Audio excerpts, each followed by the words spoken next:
Hello, everybody, and welcome back to IntyCenter. This is going to be probably our last traditional IntyCenter of the year.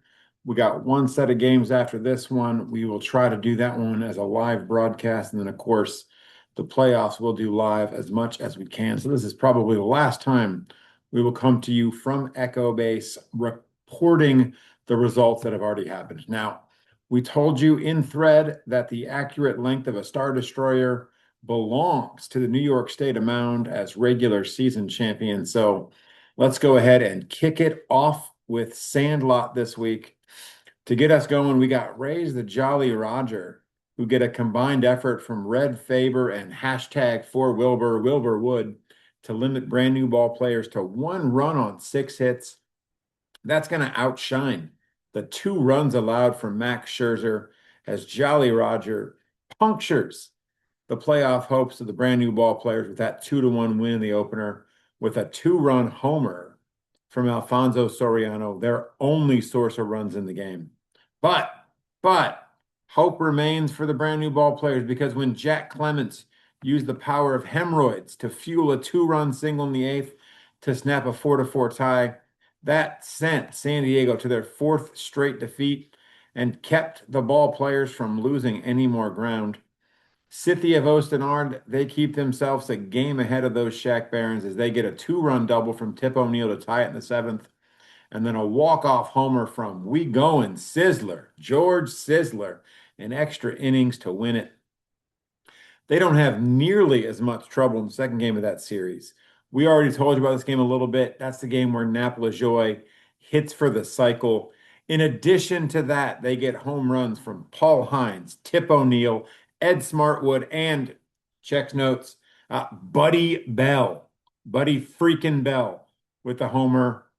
Scythy are going to win that one by a final score of 10-6. But the Shack Barons, Birmingham, continues to breathe down their necks. They use a 7-run 4th inning featuring a grand slam from Pete Browning. They knock off San Diego 12-6.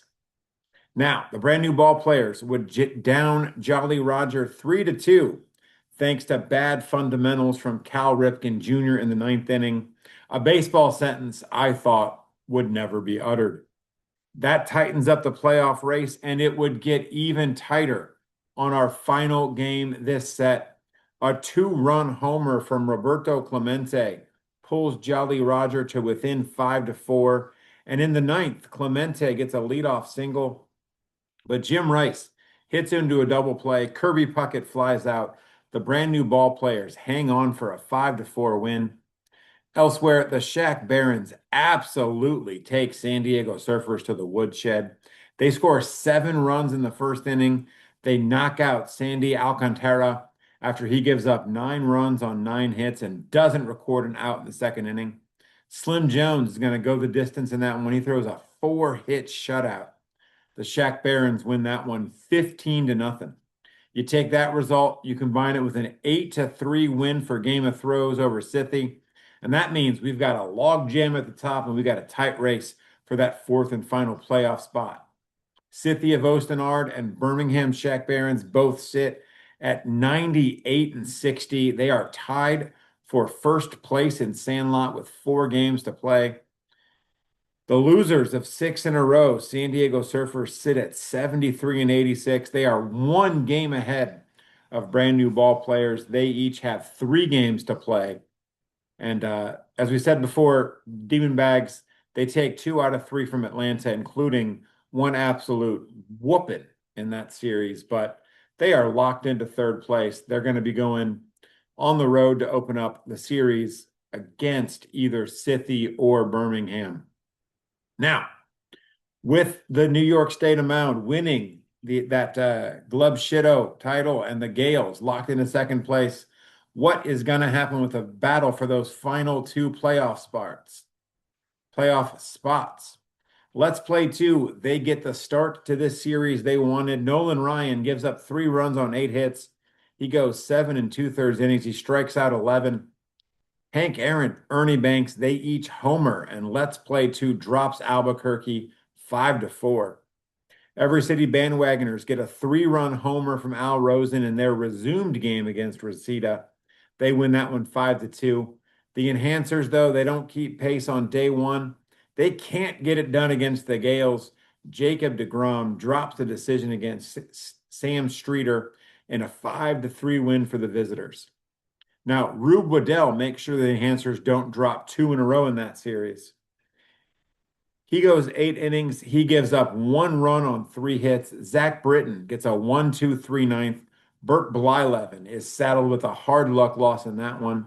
It's a 3-1 win for the Enhancers. They get to make up ground on both Let's Play 2 and Every City bandwagoners. Addy Joss says that's the bottom line, as he gave up 3 runs on 7 hits, and a home run from Miguel Cabrera helped power the all-seeing Angels to that 8-3 win. A 4-run 7th inning from Reseda featuring a solo homer from Julio Rodriguez, who, by the way, has played excellent since that trade with New York State of Mound.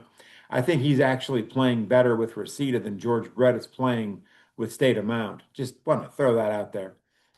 Anyways, I digress, Taz style. Warren Spahn was fantastic except for that 7th inning. Alas, for the bandwagoners, the 7th inning does count, and the Free Fallers win that one 6-4, and that means grand slams and vanilla cokes for everyone. Now, last set of games for this series over in Sandlot. The Free Fallers follow up that game by winning an absolute instant classic in the first game of their doubleheader against the bandwagoners. Top of the 8th, it's an Ozzie Smith RBI single that pulls the bandwagoners to within 4-3. Top of the 9th, Mickey Mantle hits a 2-run homer and puts the bandwagoners on top 5-4. But Carlos Delgado got it with a pinch hit 2-out homer in the bottom of the 9th, and that sends us off to extra innings. Bottom of the 12th, and it's Julio Rodriguez once again. He gets a walk-off single, and the Free Fallers don't free fall into nothing. They free fall into a 6-5 win. The bandwagoners, though, they rally. They take the night game. Smokey Joe Wood gets both a quality start and a home run as the bandwagoners win 7-3. Performance enhancers, they were getting blanked by Ray Brown through 6, and they were down 1-0, but a Jocko Milligan RBI ties it up for them in the 7th, and then a 3-run 8th that is helped by an error from George Davis. That helps the Enhancers eke out a 4-1 win over the Gales. Let's Play 2, they get a solo homer from Hank Aaron to lead off the 8th, and a 3-run homer from Sammy Sosa later that inning. They grab a 7-3 win in their finale against Albuquerque. That leaves the fight for the final playoff spot in accurate length of the Star Destroyer, as Let's Play 2 sitting at 84-74. They have a small cushion, but they can breathe a little bit.